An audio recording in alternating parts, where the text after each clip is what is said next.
The stars looked different from here. Captain Kim Day pressed his face against the cold window of the ship's bridge and watched the bright dots of light scattered across the black space. His ship, the HSS Determination, had been traveling for 3 months now. They were far from Earth, farther than any human had ever gone before. "Captain," called Park Min from his seat near the big control panel. "I'm getting some strange readings on the sensors." Kim Day turned away from the window. Park Min was the ship's engineer, a thin man with quick hands and an even quicker mind. He could fix anything that broke on their ship, and right now his face looked worried. "What kind of readings?" Kim Day asked. "Big ones. Really big." "There are ships out there, Captain. Lots of them." Lee Hanna looked up from her communication station. She was young, maybe 25, with bright eyes that missed.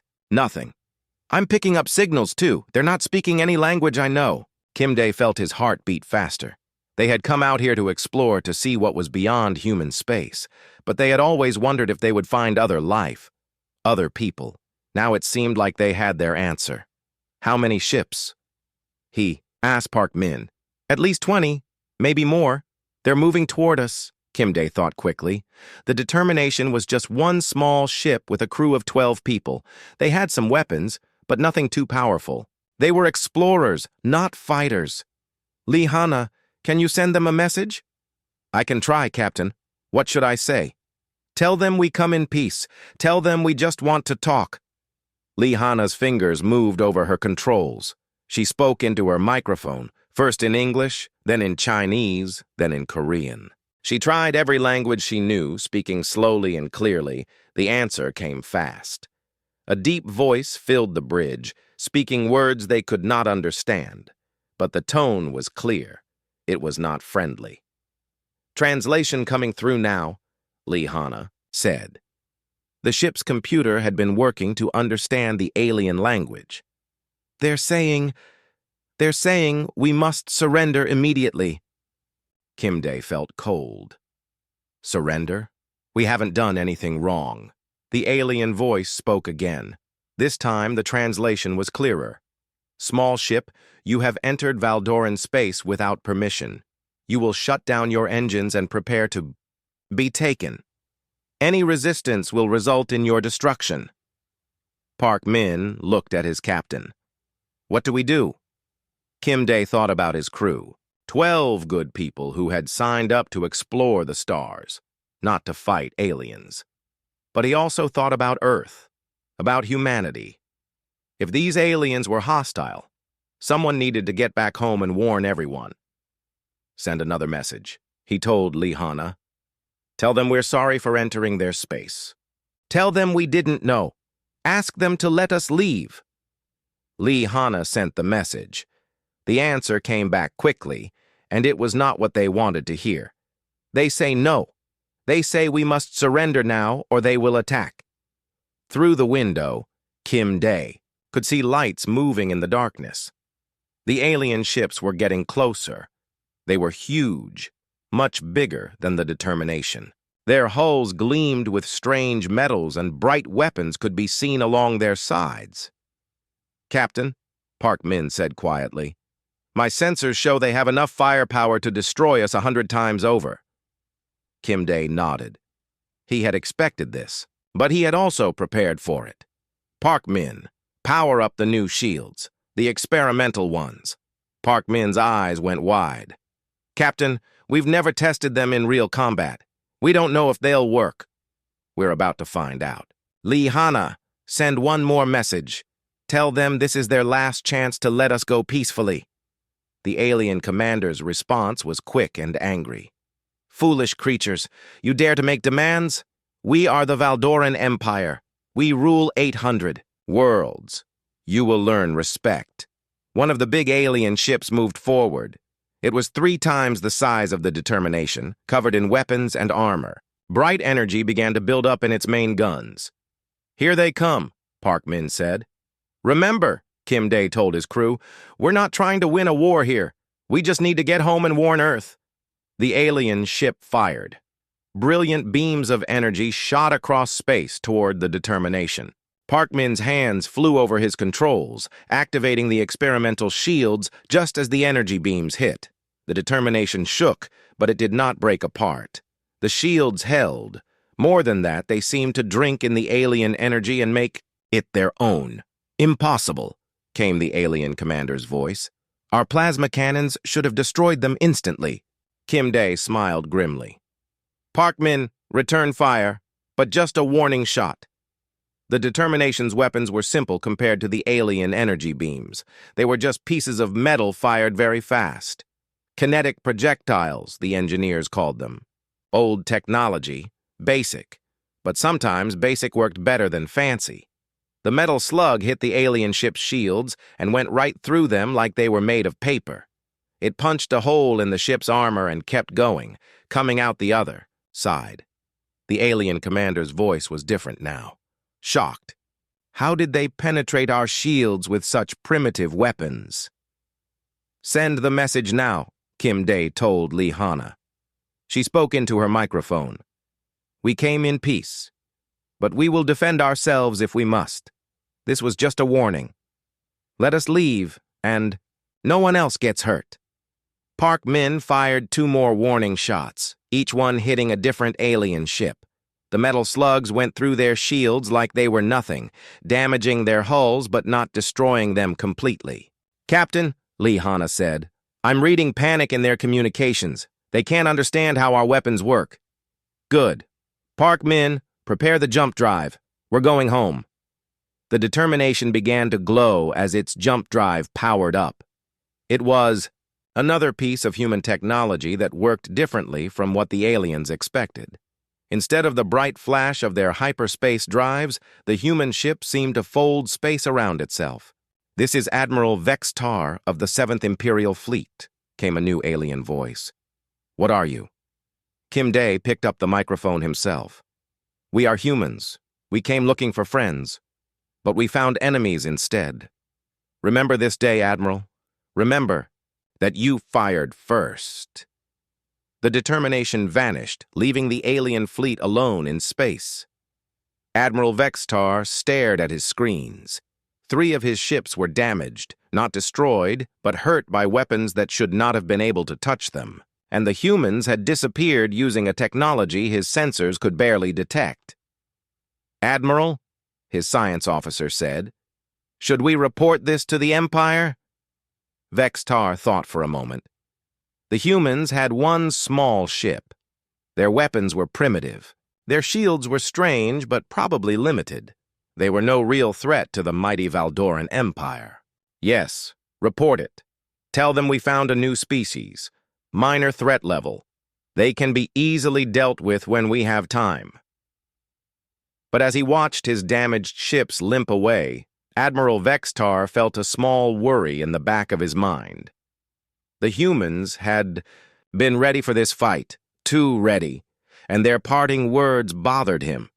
Remember that you fired first. What did that mean? 6 months had passed since the first meeting with the humans. General Korthek stood on the bridge of his massive warship, looking out at the 200 ships of his fleet. Each one was a weapon of war, built to conquer worlds and destroy enemies. The Valdoran Empire had used fleets like this to crush dozens of species over the centuries. General, his aide said, we are approaching the human home system. Korthek nodded. The Empire had spent months preparing for this attack.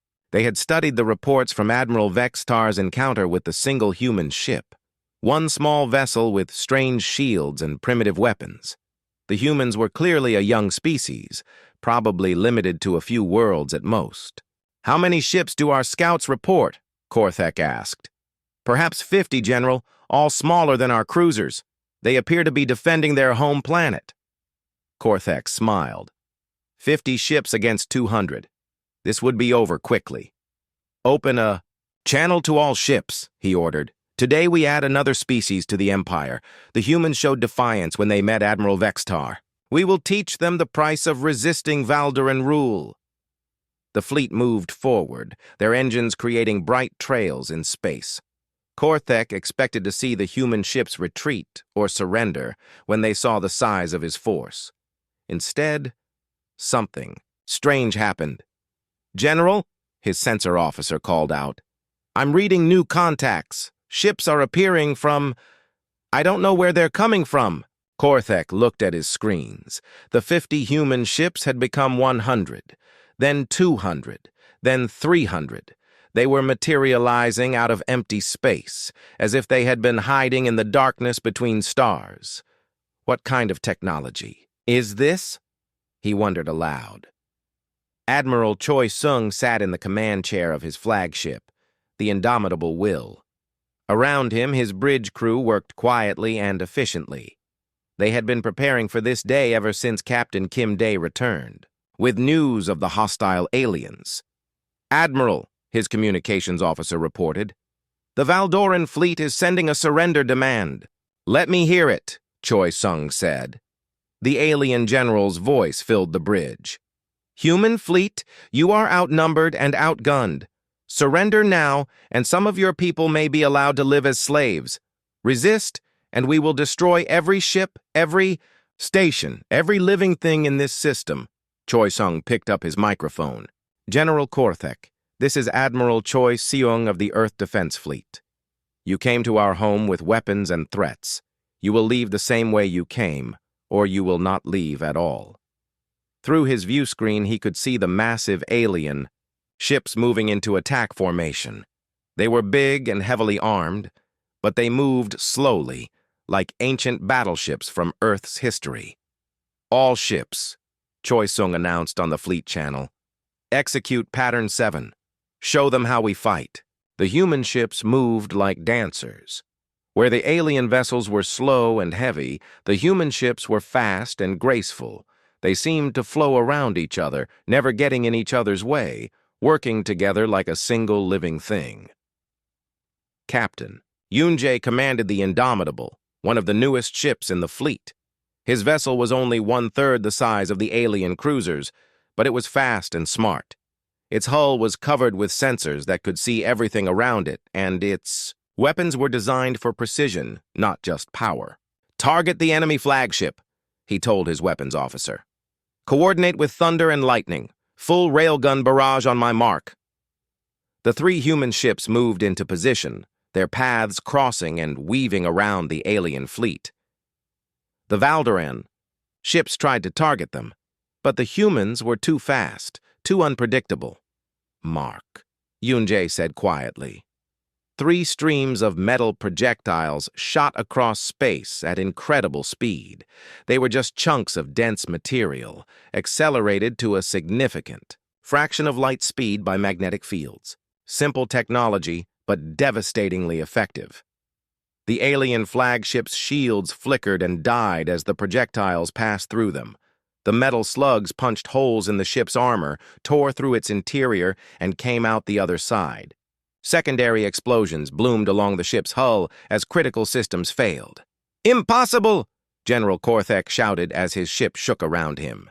"How did they penetrate our shields?" His science officer was studying his instruments with growing alarm. "General, their weapons operate on principles we don't understand. The projectiles seem to exist partially outside normal spacetime. Our shields can't stop them because they're not entirely in our dimension when they hit." Around the flagship, the battle was going badly for the Valdorans. The human ships moved like ghosts, appearing and disappearing, striking from unexpected angles. Their weapons were different from anything the Empire had seen before. Some fired the strange metal projectiles that went through shields like they weren't there. Others used focused energy beams that seemed to know exactly where to hit to cause the most damage. But it was more than just their weapons that made the humans dangerous. They fought with a coordination that seemed impossible. Every ship knew where every other ship was going to be. They never got in each other's way, never wasted shots, never left an enemy ship undamaged if they could help it. Lieutenant Commander Oh Bin was piloting a small human fighter when she noticed something about the alien battle formation. "Admiral," she called over the radio, "they're using formation pattern Delta 7. It's in the tactical database we got from their first ship." Choi Seung smiled grimly. The humans had been studying Valdoran tactics for months, learning from every piece of data they could gather. All ships. They're going to try to surround us in 15 seconds. Execute counter-pattern Gamma. The human fleet moved before the aliens even began their maneuver. When the Valdoran ships tried to surround them, they found nothing but empty space. The humans had already repositioned themselves for maximum advantage. "How do they know our moves before we make them?" Korthek demanded. His tactical officer was pale with fear. "General, I think they've been studying us. They know our standard formations, our preferred tactics. It's like they've been preparing for this specific battle." The fight continued for another hour, but the outcome was never really in doubt. The human ships were smaller, but they were faster, smarter, and better coordinated. Most importantly, their weapons worked when the alien weapons didn't. When it was over, only 30 Valdoran ships remained out of the original 200. General Korthek's flagship was badly damaged, life support failing, weapons offline. "General," came Admiral Choi Sung's voice over the radio, "gather your surviving ships and leave our space. Do not return." This is impossible," Korthek whispered. "We are the Valdoran Empire. We have conquered hundreds of worlds. How can primitives defeat us?" "General," his communications officer said urgently, "we need to go now. Hull breaches, on decks 7 through 12. We won't survive another attack." As the surviving Valdoran ships limped away, Korthek sent his final report to the Empire. "Human resistance stronger than expected. Recommend full armada deployment. They fight like they know our tactics in advance. Casualties, 170. Ships lost." On Earth, Admiral Choi Sung watched the alien ships disappear into hyperspace. Around him, his officers were celebrating their victory, but he remained thoughtful. "Admiral," his aide asked, "what are your orders?" "Send word to all colonies. Begin Phase 2 of the preparation plan. The Empire will be back, and next time they'll bring everything they have." "How can you be sure?" Choi Sung looked at the tactical display, which still showed the positions where the alien ships had been destroyed. "Because that's what we would do. They think this was our main fleet defending our home world. They don't understand that this was just our home guard. Sir, get me a secure channel to Admiral Park. Tell him the Earth Defense Fleet has served its purpose. It's time for the real fleet to begin operations." In the depths of space, far from any star, massive human shipyards continued their work. They had been building ships for months, preparing for a war that most humans didn't even know was coming. The ships that had fought at Earth were just the beginning. General Korthek, nursing his wounds in the medical bay of his damaged flagship, had no idea that humanity's real response was just getting started. He thought he had faced their main force and been defeated by superior tactics and strange weapons. He was wrong on both counts. The humans had been holding back, using only what they needed to win. And their tactics weren't superior. They were informed. They knew exactly how the Valdorans would fight because they had been studying them for months. But most importantly, the fleet that had defeated 200 Valdoran warships represented less than 5% of humanity's actual military strength. The Empire was about to learn what happened when you attacked a species that had been preparing for war since the day of first contact. Emperor Zixthul stood in the great throne room of Valdor Prime, his golden robes flowing around him like liquid metal. The reports from General Korthek's defeat had reached him 3 days ago, and he was not pleased. In 1,000 years of rule, the Valdoran Empire had never suffered such a loss to a primitive species. "How many ships do we have available?" he asked his military advisor. 2,000, Your Majesty. Ships from every sector of the Empire.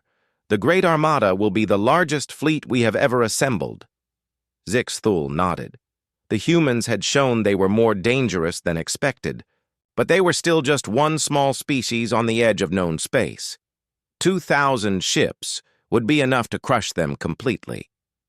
What about their colonies? How many worlds do they control?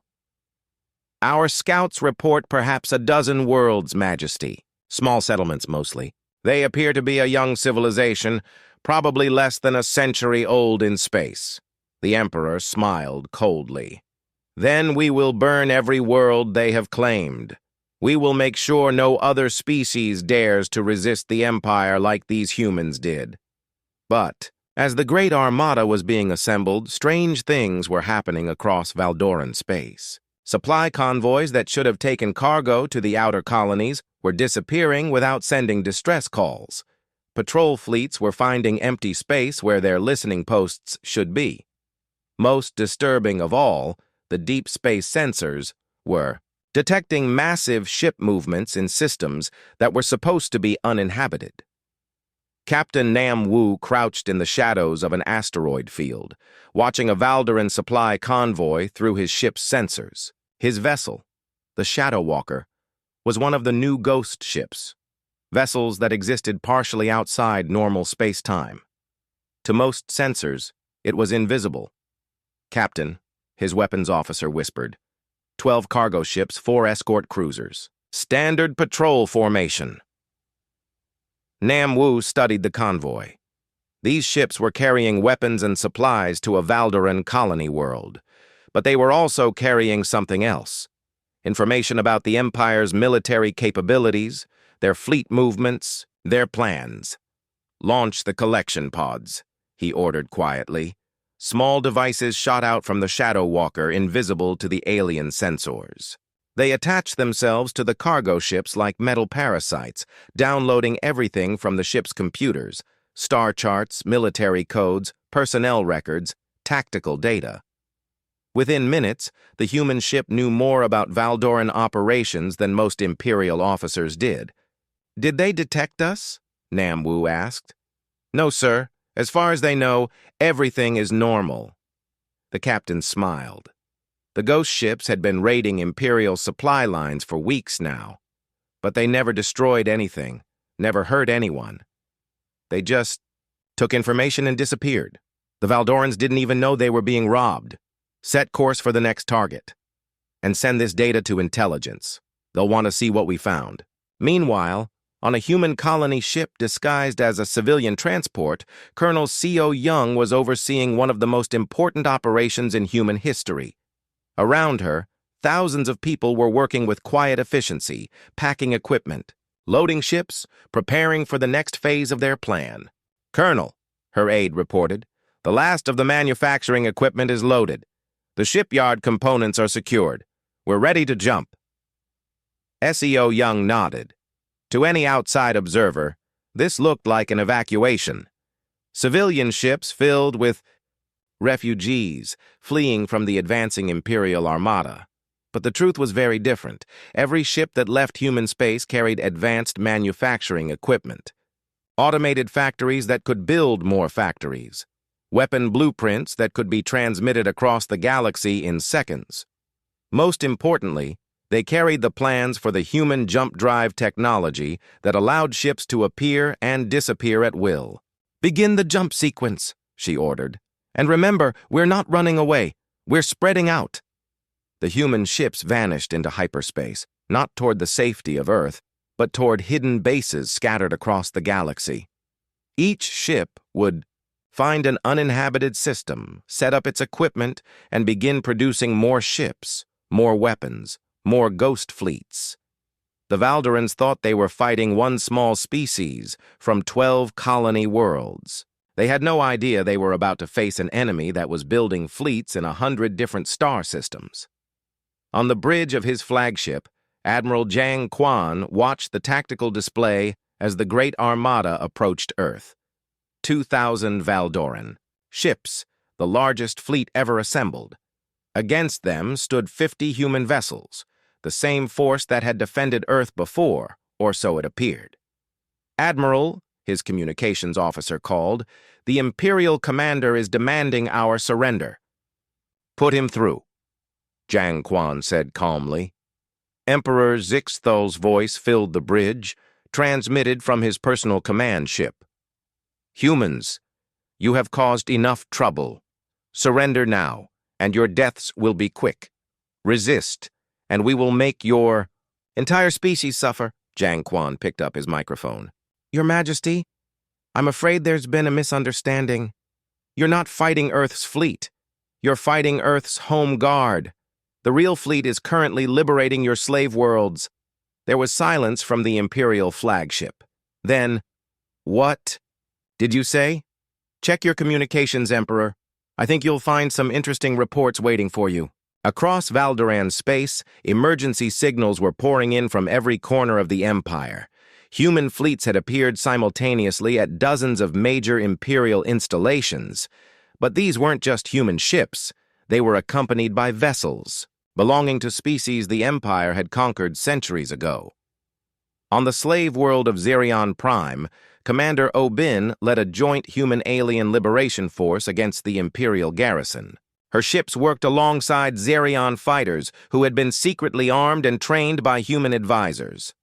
All ships. This is Commander Obin.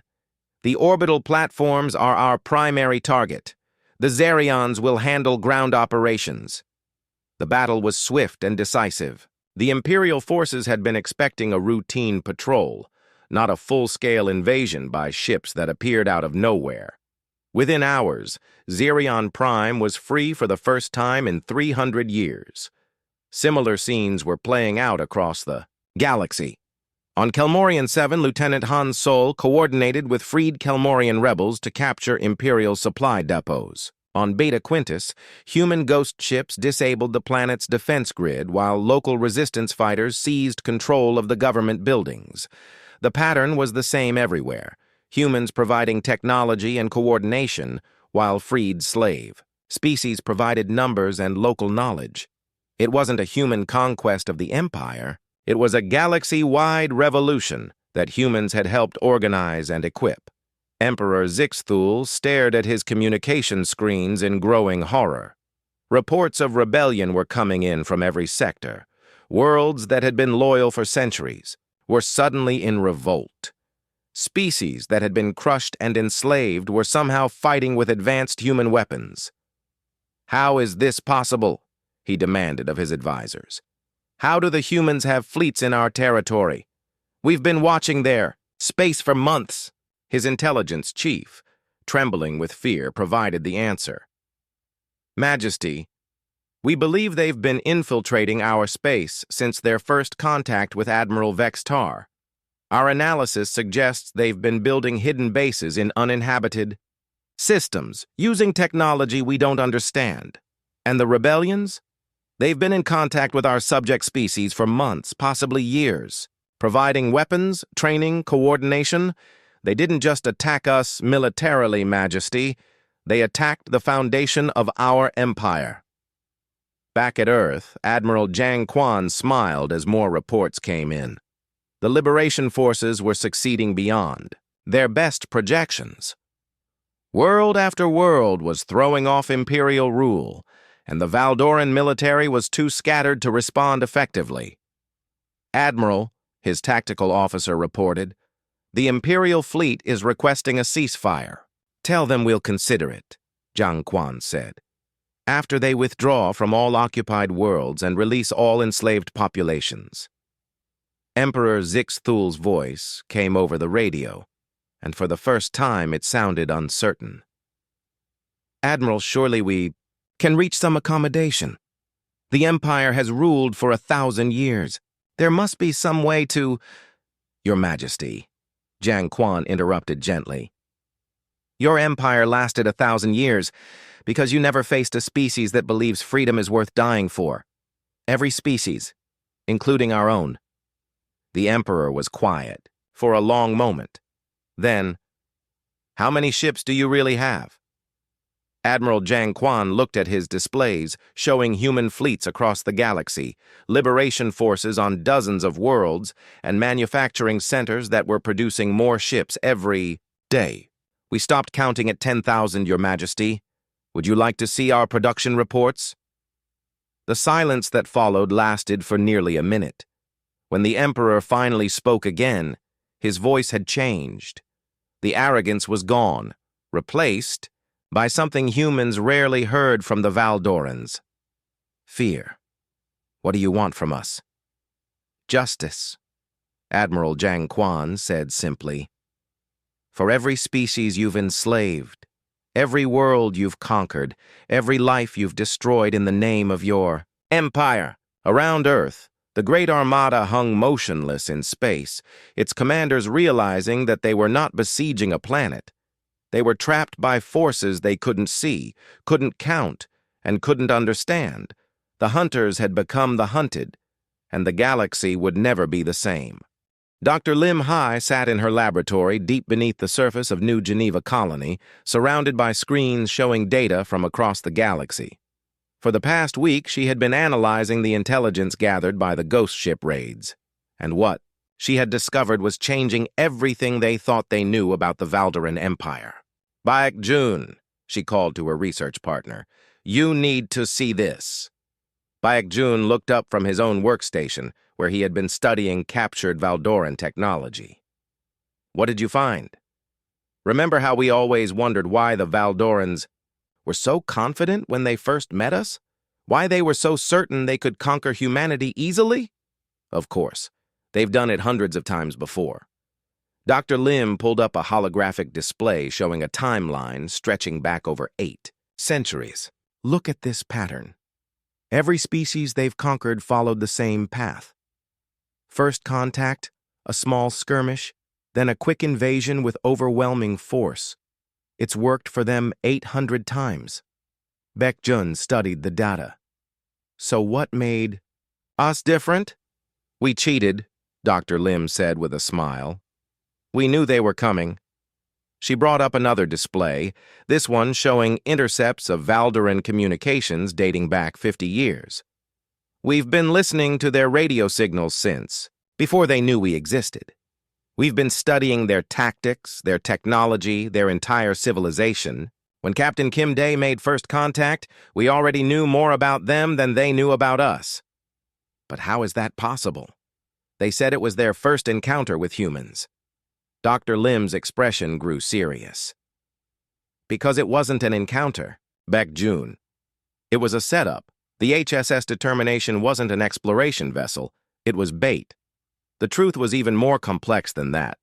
For decades, human deep space monitors had been detecting signs of the expanding Valdoran Empire. Long-range telescopes had observed the sudden silence of star systems that had once shown signs of civilization. Radio signals that stopped abruptly, entire worlds going dark. When humanity's best scientists analyzed the pattern, they realized that something was systematically conquering the galaxy, moving slowly but steadily toward human space. The government made a decision that would have seemed impossible to most people. They began preparing for a war that might not happen for generations. "Show me the production reports," Dr. Lim said. Baek Jun brought up files that revealed the scope of humanity's secret preparation. For 50 years, human colonies had been building more than homes and farms. They had been constructing massive industrial complexes hidden in asteroid belts and dead systems. Automated factories that could build ships, weapons, and more factories. "Look at these numbers," Baek Jun whispered.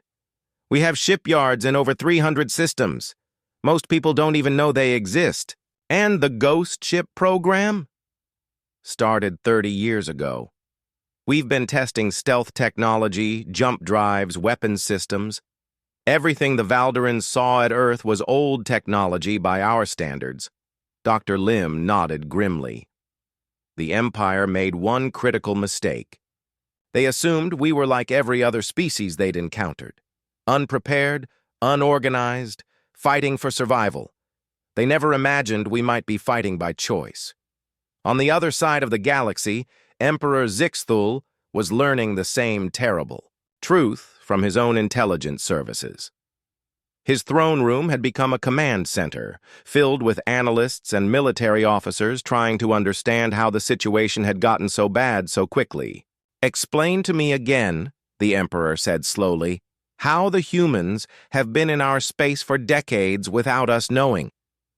General Torvak, the Empire's chief intelligence officer, looked like he had aged 10 years in the past week. "Majesty, their technology is unlike anything we've seen. Their ships can exist partially outside normal space-time.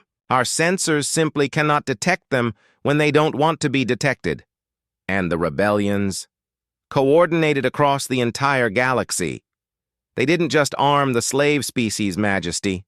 They organized them, trained them, gave them hope. The Emperor struck his throne with his fist. How could we not know? We have spies on every world, sensors in every system. Because they were invisible, Majesty. Their agents looked like traitors, diplomats, refugees. They've been moving freely through our space for decades, making contact with dissidents, mapping our defenses, studying our weaknesses. Admiral Vextar, who had been recalled from the frontier to help deal with the crisis, stepped forward. Majesty, there's something else. Our analysis of the first battle shows that the human ship, the Determination, was not a random encounter. They wanted us to find them. What do you mean? Their course, their timing, their response to our attack. It was all carefully planned. They wanted to provoke first contact on their terms, not ours. The Emperor stared at the tactical displays showing the current state of his empire. Red marks indicated worlds in rebellion. Yellow marks showed systems where Imperial forces were, under siege. Green marks, indicating loyal Imperial territory, were becoming rare. How many ships do they actually have? He asked quietly. General Torvak consulted his reports. Our best estimate is over 15,000 combat vessels, Majesty. But that number is growing every day. Their automated shipyards are producing new ships faster than we can count them. 15,000. But their entire species can't have more than a few billion people. How can they crew so many ships? They don't crew them all, Majesty. Many of their vessels are operated by artificial intelligence. They can fight battles with smaller crews, or no crews at all. On Earth, General. Shin Tai was briefing his staff on the current status of the liberation campaign. Around the conference table sat the leaders of humanity's military forces, men and women who had spent their entire careers preparing for this moment. The Empire is collapsing faster than our most optimistic projections, he reported. 60% of their slave worlds have declared independence. Their remaining fleets are scattered and demoralized. What about their core worlds? Asked Admiral Kim Yeon. Still loyal but isolated. The rebellion has cut their supply lines and communication networks. They're starting to realize that their 1,000-year empire is coming to an end. One of the younger officers raised her hand. General, what happens when we win? Do we govern these worlds ourselves? General Shintai shook his head. That was never the plan. Each species governs itself. We're not building a human empire. We're dismantling the Valdoran one. Then what do we get out of this war? Security, the general said simply. An end to the threat of conquest. A galaxy where species can develop freely without fear of being enslaved. The meeting was interrupted by an urgent communication from the ghost ship fleet. Captain Nam Wu's face appeared on the main screen, transmitted from somewhere deep in Valdoran space. General, he reported, we've captured Admiral Vextar. He was commanding a supply convoy near the Kepler system. Is he injured? No, sir. He's requested to speak with our leadership. He says he has information about the Emperor's next move. General Shin Tae considered this. Bring him to the Harmony Station. We'll interrogate him there. 2 days later, Admiral Vextar sat in a comfortable chair aboard the human space station, looking across a table at Commander Kim Yeon. The alien admiral was tall and thin, with the distinctive blue-gray skin of his species. But what struck Kim Yeon most was how tired he looked. Admiral, she said gently, you wanted to speak with us. Vextar nodded slowly. I have served the Empire for 60 years. I have conquered 12 worlds, enslaved 6 species, destroyed countless ships. I believed we were bringing order to a chaotic galaxy. And now? Now I see what we really were. Pirates with delusions of grandeur. Slavers who convinced themselves they were civilizers. Kim Yeon waited for him to continue. Your species could have conquered us, Vextar said quietly. Your technology, your numbers, your preparation. You could have swept through our space and enslaved us the way we enslaved others, but you didn't. No, we didn't. Why? Commander Kim Yeon thought for a moment before answering. Because conquest was never our goal, Admiral. Freedom was. Vexitar was quiet for a long time. Finally, he asked the question that had been haunting him since his capture. How many ships do you really have? What is your true strength? Kim Yeon brought up a holographic display showing human manufacturing capacity across the galaxy. Shipyards, factories, training centers, research facilities. The scope of it was staggering. We have the ability to build 50,000 ships, she said, but we've only built what we needed to end this war. Admiral Vexitar stared at the display, his face growing pale. You mean that wasn't your full force? Not even close, Commander Kim Yeon said softly. We never intended to use our full strength. We just wanted to free the galaxy. The captured admiral put his head in his hands. The Emperor needs to know. The Empire needs to surrender before you decide we're too dangerous to leave alive. Admiral, Kim Yeon said, we never intended to destroy the Valdoran people, just their empire. But you could, couldn't you? If you wanted to.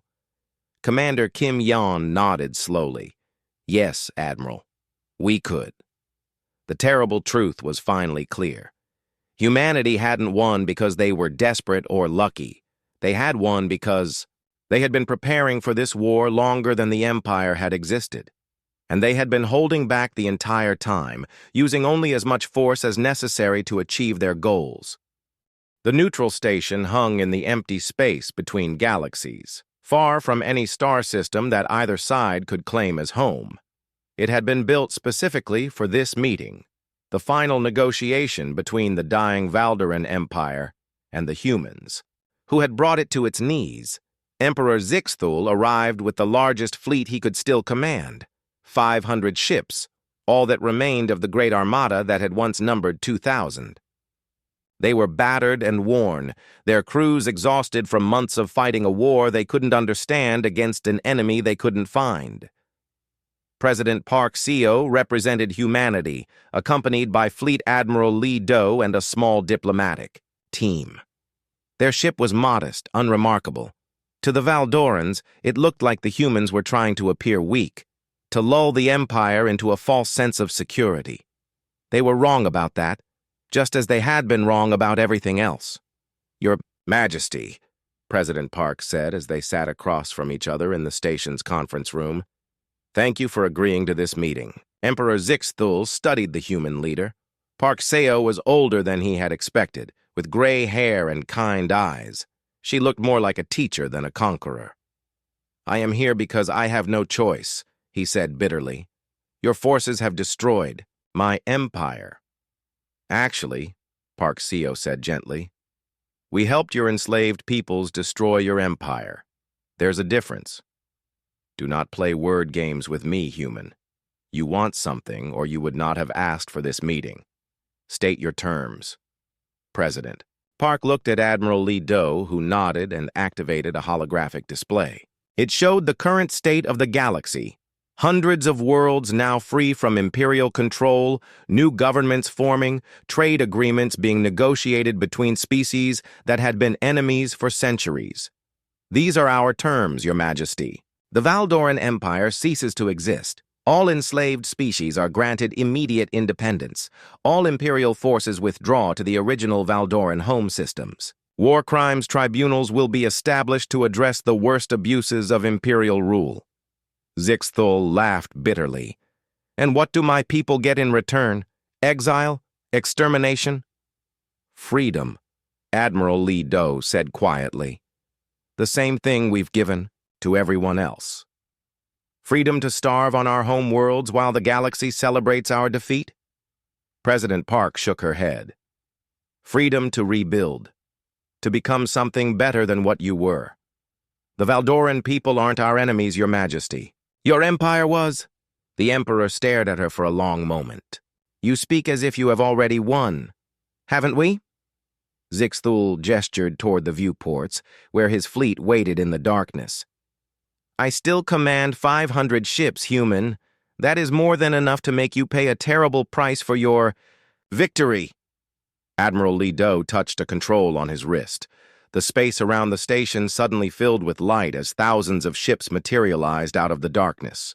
Human vessels, but also ships from dozens of other species, all the peoples who had thrown off imperial rule and joined the growing alliance of free worlds. The tactical display showed the numbers. 15,000 allied ships surrounding the Batai. Emperor's 500. But even that wasn't the most shocking revelation. Captain John Min, Admiral Li Do said into his communicator, please show the Emperor our manufacturing capacity. The massive dreadnought Unified Dawn moved into view, its hull gleaming with new armor and weapons. Behind it came more ships, not dozens or hundreds, but thousands upon thousands, stretching out into the darkness as far as the eye could see. Emperor Zixthul felt his heart stop. How many ships do you have? This week? Admiral Li Do consulted his tablet. About 43,000 combat-ready vessels, but the number changes daily. Our automated shipyards produce approximately 100 new ships every day. That's impossible. No species has ever built fleets of that size. President Park spoke softly. No species has ever had to prepare for a war against an empire that had enslaved half the galaxy, Your Majesty. The Emperor's face went pale as the truth finally sank in. You've been preparing for this war since before we met you. For over 50 years, she confirmed. We knew you were coming. We could see the pattern of your expansion, the worlds going silent, the civilizations disappearing. We had two choices: wait for you to conquer us, or prepare to stop you. But the first battle, at Earth, you only had 50 ships. Admiral Li Do smiled grimly. That was our home guard, Your Majesty. Local defense forces protecting our capital. The real fleet was already in your territory preparing for the liberation campaign. Zixthul's hands were shaking now. The reports said you were primitives. Your weapons were simple, your ships were small. Compared to what we could have built, they were, President Park said. We used the minimum force necessary to achieve our objectives. We didn't want to destroy you. We wanted to free your victims. The Emperor looked around the conference room, seeing it clearly for the first time. The walls were lined with representatives from dozens of species: Kelmorians, Xerians, Thalaxians, and many others. All peoples his empire had conquered. All. Now free. What happens to me? He asked quietly. That depends, President Park said. Do you surrender unconditionally? Do you agree to cooperate with the war crimes tribunals? Do you help us transition your remaining territories to self-governance? And if I refuse? Admiral Li Do's expression remained neutral. Then we continue this war until there are no Imperial forces left to fight. You would genocide my entire species? No, President Park said firmly. But we would remove every Imperial installation, every military base, every symbol of your empire. Your people would survive, but your civilization as conquerors would end forever. Emperor Zixthul was quiet for a long time, staring out at the vast fleet surrounding his own ships. Finally, he asked the question that had been haunting him since the first reports of rebellion reached his throne room.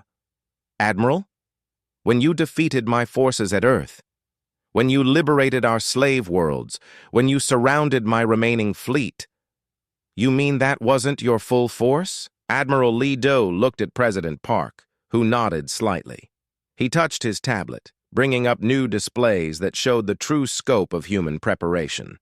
Manufacturing worlds that produced nothing but warships, training academies that graduated, new officers every month, research stations developing weapons and technologies that the galaxy had never seen.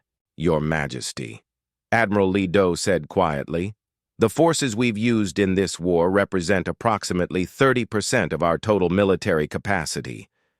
The Emperor's aide, who had been standing silently behind his chair, whispered urgently, "My lord, if this is only 30%. Zixthul nodded slowly, understanding at last.